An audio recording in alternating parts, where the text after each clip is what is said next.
नमस्कार, मेरा नाम प्रदीप कृष्णात्रे है और आज हम दूसरे और एक नए विषय पर हम बात करने वाले हैं। इसको अपन कह सकते हैं टाइप ऑफ सर्वेस। हमने अभी तक जितने भी उदाहरण दिए हैं प्रश्नावली बनाने के संदर्भ में, हमने सिर्फ एक ही तरह का उसमें कहा था कि आप आमने सामने बैठकर प्रश्नावली भरवा रहे हैं, मगर होता ऐसा नहीं है। आजकल आप जानते हो कि पैंडेमिक के दौरान कई रिसर्च एजेंसीज़, कई रिसर्च ऑर्गेनाइजेशंस, पीएचडी स्टूडेंट भी मैं समझता हूँ वो टेलीफोन पे इंटरव्यू ले रहे हैं, अलग अलग तरह से इंटरव्यू ले रहे हैं। तो इसको अपन कहते हैं टाइप ऑफ सर्वेस। और टाइप ऑफ सर्वेस का मतलब ये हुआ कि आपका जो इंटरैक्शन होता है रेस्पोंडेंट के साथ वो किस माध्यम के द्वारा होता है। तो इस आधार पे अगर अपन ध्यान दें तो इसमें 4 तरह के जो हैं सर्वेस होते हैं, और या इंटरव्यूज़ कह लीजिए, है ना। 4 तरह के सर्वे होते हैं। एक तो होता है डायरेक्ट एडमिनिस्ट्रेशन, जिसके व्यक्तिगत रूप से मैं इसको ज़्यादा पसंद नहीं करता हूँ, मगर इसको मैं समझाता हूँ बाद में। एक तो हो गया डायरेक्ट एडमिनिस्ट्रेशन, दूसरा हो गया पर्सनल इंटरव्यूज़, है ना, और तीसरा हो गया टेलीफोन इंटरव्यूज़, और चौथा हो गया मेल इंटरव्यूज़। मेल मतलब अपन जब पोस्ट करते हैं किसी को। तो हम ये बार बार मैं कहते आ रहा हूँ, हर विषय और हर संबंध में मैं ये कहते आ रहा हूँ कि किसी भी, चाहे आप सैम्पलिंग टेक्निक के बारे में ले लीजिए, आप method of administration of the questionnaire ले लीजिए, या किसी अन्य विषय के बारे में ले लीजिए, हर चीज़ के कुछ फ़ायदे होते हैं और कुछ लिमिटेशंस होते हैं, और इसको समझना ज़रूरी है। और टाइप ऑफ सर्वेस में भी ये लागू होता है। तो आज हम केवल एक टाइप ऑफ सर्वेस के बारे में बात करेंगे, जिसको अपन कहते हैं डायरेक्ट एडमिनिस्ट्रेशन। तो और इसके करीब 10 लक्षण होता है। ये 10 लक्षण जो है हम लगातार जो है हर चारों जो टाइप ऑफ सर्वेस हैं उसके बारे में हम बातचीत करने वाले हैं। तो ये क्या होता है? एक तो होता है कि एक पीएचडी स्टूडेंट के लिए शायद इतना महत्वपूर्ण ना हो, मगर किसी भी रिसर्च एजेंसी के लिए आपका कितना पैसा लगता है। What is the cost of administration of the questionnaire when you are directly administering the questionnaire. तो डायरेक्ट एडमिनिस्ट्रेशन का मतलब क्या हुआ, पहले इसको अपन समझ लें। डायरेक्ट एडमिनिस्ट्रेशन का मतलब ये हुआ, एक सिंपल उदाहरण के द्वारा देता हूँ। आप एक पीएचडी स्टूडेंट हैं और आप जो है कुछ कॉलेजेस में जाके जो है ना स्टूडेंट्स के साथ जो है आप प्रश्नावली भरवाना चाहते हैं। और आप क्या करते हैं, क्लास में जाते हैं, और या पूरी क्लास को आप अपना एक सैम्पल मान सकते हैं, या उसमें से कुछ विद्यार्थियों को किसी तरह से आप चुन लेते हैं। तो पूरी क्लास को या कुछ विद्यार्थियों को जब आप क्वेश्चनर देते हैं तो पूरे एक क्लास में मौजूद हैं, और आप एक साथ 10, 15, 20, 25, 50 विद्यार्थियों से प्रश्नावली भरवा सकते हैं। तो एक ही समय पर आपके पूरे रेस्पोंडेंट्स आपको एक ही जगह उपलब्ध होते हैं, और आप एक ही समय पर सब अपनी प्रश्नावली भरवा लेते हैं। ये बड़े फ़ायदे की चीज़ होती है। और इसमें आता है कॉस्ट का संदर्भ, कि आप 1 घंटे में, आधे घंटे में, 20 मिनट में, ये निर्भर करता है कि आपका क्वेश्चनर कितना कॉम्प्लेक्स है, इसमें कितनी कॉम्प्लेक्सिटी है, कितना आसान है, कितने प्रश्न आपने पूछे हैं। तो डायरेक्ट एडमिनिस्ट्रेशन का सबसे बड़ा एडवांटेज ये होता है कि इसका जो कॉस्ट होता है, इसमें जो लागत लगती है आपकी, वो जो है कम लगती है। तो इट इज़ लोएस्ट है। चारों जिसके बारे में अपन ने टाइप ऑफ सर्विस के बारे में बात किया है, कंपैरेटिव कॉस्ट जो है इसकी लोएस्ट होती है। तो सबसे बड़ा एडवांटेज है। दूसरी बात उसकी ये है कि क्या इसको आपको एडमिनिस्टर करने की कोई फैसिलिटीज़ चाहिए क्या आपको। अब आप क्लासरूम के बारे में मैंने आपको उदाहरण दिया, तो आपके पास वो फैसिलिटी आपको क्लासरूम में उपलब्ध हो जाते हैं। कैंटीन में जाते हो तो शोर वोर ज़्यादा होता है, वहाँ नहीं भरवानी चाहिए, मगर फैसिलिटीज़ भी आपको कैंटीन की फैसिलिटी उपलब्ध है। हालांकि शोर शराबा बहुत होता है, दुनिया भर की लोग खाते पीते हैं, मजाक करते हैं हंसी, तो ऐसी जगह प्राय आपको प्रश्नावली नहीं भरवानी चाहिए। या आप किसी ऑर्गेनाइजेशन में जाते हैं, किसी संस्था में जाते हैं, और वहाँ जो है एक ऑफिस में आपको 6, 8, 10, 15 लोग बैठे हुए मिल जाते हैं, तो आप एकदम से वो 10-15 लोगों से आप चाहें तो प्रश्नावली भरवा सकते हैं, या उनसे कम लोगों से प्रश्नावली भरवा सकते हैं। तो आपको फैसिलिटीज़ चाहिए, एक कमरा चाहिए, एक क्लासरूम चाहिए, एक कैंटीन की फैसिलिटी चाहिए। तो ये फैसिलिटीज़ आपके पास डायरेक्ट एडमिनिस्ट्रेशन में ये फैसिलिटीज़ का होना बहुत ज़रूरी होता है। तीसरा होता है कि क्या जो प्रश्नावली भरवाता है, जो इंटरव्यूअर है, जो प्रश्नावली डिस्ट्रीब्यूट करता है इन लोगों को भरने के लिए, क्या उसको किस तरह की ट्रेनिंग चाहिए। जी हाँ, ट्रेनिंग उसको चाहिए, क्योंकि जब वो 8, 10, 15, 20, 50 लोगों को प्रश्नावली देता है तो उसको थोड़ी भूमिका बतानी पड़ती है। एक सा उद्देश्य क्या है बताना पड़ता है। आपको ये बताना पड़ता है कि आपकी प्राइवेसी को पूरी तरह से मेंटेन किया जाएगा। कुछ सवाल अगर किसी को समझ में नहीं आता है तो उसको ये सुविधा होती है कि वो व्यक्ति आपको बुला के खुद सवाल उससे पूछ सकता है कि इस सवाल का मैं मतलब पूरी तरह नहीं समझा हूँ कि उसको मुझे और स्पष्ट कर सकते हैं क्या। तो इस तरह की सुविधा होती है और इंटरव्यू को इसके लिए ट्रेनिंग देना बहुत ज़रूरी होता है। तो ये हो गई तीसरी तरह की बात। डेटा कलेक्शन में कितना टाइम लगता है, ये अगली बात हो गई।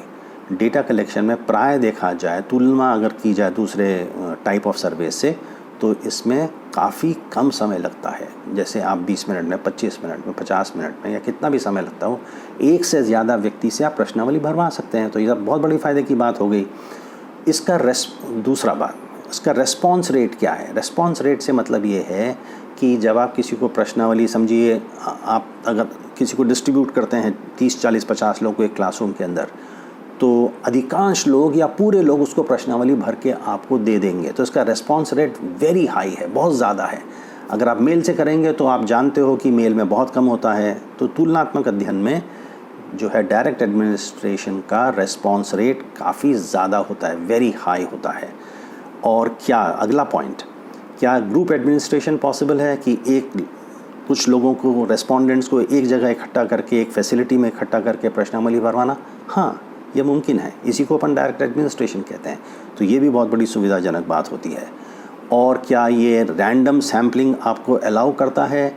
जैसे आप एक क्लास में गए, आपको पूरी क्लास में से कुछ लोगों को चुनना है, पॉसिबल है। थोड़ा सा इसमें आपको थोड़ा अधिक कष्ट लेना पड़ेगा, मगर ये पॉसिबल है, नामुमकिन तो बिल्कुल नहीं है।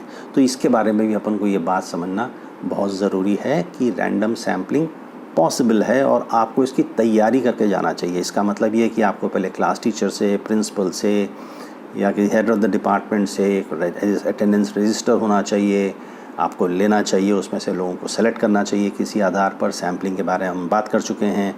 और फिर जिस दिन आप चाहते हैं उस दिन इन सब विद्यार्थियों को वहाँ उपलब्ध होना चाहिए, या कम से कम एक दिन पहले उनको बोलना चाहिए विद्यार्थियों की, भाई हेड ऑफ़ द डिपार्टमेंट को या विद्यार्थियों की, मैं प्रश्नावली भरवाने आ रहा हूँ और इन विद्यार्थियों को आप निवेदन करें मेरी तरफ से कि आप जो है ना ये प्रश्नावली भरने के लिए उस दिन क्लास में उपस्थित रहें। तो ये बात होगी आपकी ग्रुप एडमिनिस्ट्रेशन पॉसिबल है, रैंडम सैम्पलिंग भी पॉसिबल है।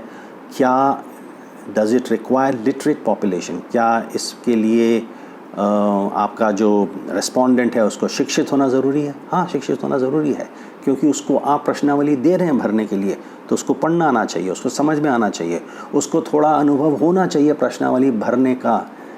क्योंकि कुछ सवाल इसमें ऐसे होते हैं, जैसे आपने कोई स्केल दे दिया है या आपने कोई कहा दिया कि 100 में से अलग अलग तरह से मार्क्स दीजिए, इसको 20 देंगे, आप इसको 30 देंगे, and give the marks in such a way that it all adds up to 100। तो ये जो है अनुभव उसको होना चाहिए, न केवल उसको शिक्षित होना चाहिए, मगर प्रश्नावली भरवाने के प्रति भी उसको किसी तरह का ज्ञान, पूर्व ज्ञान होना चाहिए।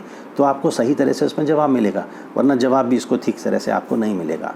तो जनरली जब आप शिक्षित लोगों के पास जाते हैं, गांव वगैरह में जाते हैं तो थोड़ा दिक्कत हो जाती है, मगर जनरली जब आप कोई शिक्षित लोगों के पास जाते हैं, स्कूल जाते हैं, कॉलेज जाते हैं, शहरों में अगर प्रश्नावली भरवाते हैं, तो ये मान के चला जा रहा है कि एक रिस्पोंडेंट इतना शिक्षित तो होता ही है, उसने किसी तरह की प्रश्नावली भरवाई होगी या उसने भरी होगी, तो जो है ना आपको इसमें ज़्यादा दिक्कत नहीं होनी चाहिए।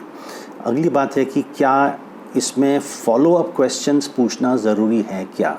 तो देखिए, प्रश्नावली है, क्लोज एंडेड और ओपन एंडेड क्वेश्चंस है उसके अंदर। आप किसी भी तरह का फॉलो अप क्वेश्चन, जितने भी फॉलो अप क्वेश्चंस हैं उसको प्रश्नावली के भीतर अंदर ही होने चाहिए।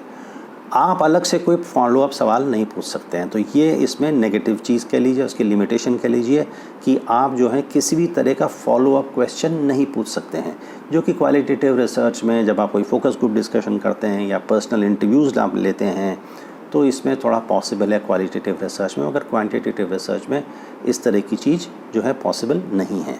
और आखिरी बात, क्या ये एनकरेज करता है कि आप सेंसिटिव टॉपिक्स के बारे में जो है ना डायरेक्ट एडमिनिस्ट्रेशंस में कुछ सवाल पूछ सकते हैं क्या? तो यहाँ थोड़ी आशंका है इसके अंदर। सेंसिटिव टॉपिक्स मतलब ऐसे हो गए, समझिए कि कुछ ऐसे सवाल जो बड़े ही व्यक्तिगत होते हैं, तो उसके बारे में अगर आप डायरेक्ट एडमिनिस्ट्रेशन में जब पूरे समूह में पूछ रहे हैं तो आदमी के ऊपर थोड़ा प्रेशर तो रहता है कि मैं अपने आसपास वाला कोई देख तो नहीं रहा है, क्या उसने आपने सवाल पूछ लिया है, तो थोड़ा झिझके का, जिसमें थोड़ी झिझक आती है। तो हाँ, सेंसिटिव सवाल पूछ सकते हैं। पर्सनल इंटरव्यूज़ में आप एक आदमी से जब आप 1-to-1 इंटरव्यू करते हैं तो उसमें से और ज़्यादा दिक्कत हो जाती है। तो जो है ना आपको सेंसिटिव सवाल पूछना पॉसिबल है, मगर आपको इसके लिए पहले लोगों को सचेत करना पड़ेगा। एक तरह का आपको एक रिश्ता बनाना पड़ेगा। और डायरेक्ट इंटरव्यू के लिए आपके पास 1, 2, 3 मिनट ही होते हैं। जब आप प्रश्नावली देते हैं, अपना आपको इंट्रोडक्शन कराते हैं, तो किसी तरह से रैपॉर जिसको कहते हैं वो बनाना बहुत ज़रूरी होता है। या आप एक दिन पहले चले जाइए, थोड़ी बातचीत कर लीजिए लोगों से। तो कुछ तरीके हैं जिससे कि आप रैपॉर बना सकते हैं। हेड ऑफ़ द डिपार्टमेंट आपको इंट्रोड्यूस करके वो बाहर चला जाए और आपने पहले से संबंध बना रखें, या आप कोई तो किसी न किसी तरह से जो है आप रैपॉर बना लेते हैं, तो आप जो है एक माहौल बना रहे हैं जिससे कि सेंसिटिव सवाल आप पूछ सकें और उसका वो जवाब दे। तो ये 10 पॉइंट होते हैं जिसके आधार पर जो है हम डायरेक्ट एडमिनिस्ट्रेशन के कुछ फ़ायदे होते हैं और इसके कुछ लिमिटेशंस होती हैं जिसके बारे में अपन बात किया। आज हम यहाँ इतनी ही बात करते हैं। इसके बाद जो है हम बाद में कल जो है हम किसी और विषय पर बात करेंगे। धन्यवाद, नमस्कार।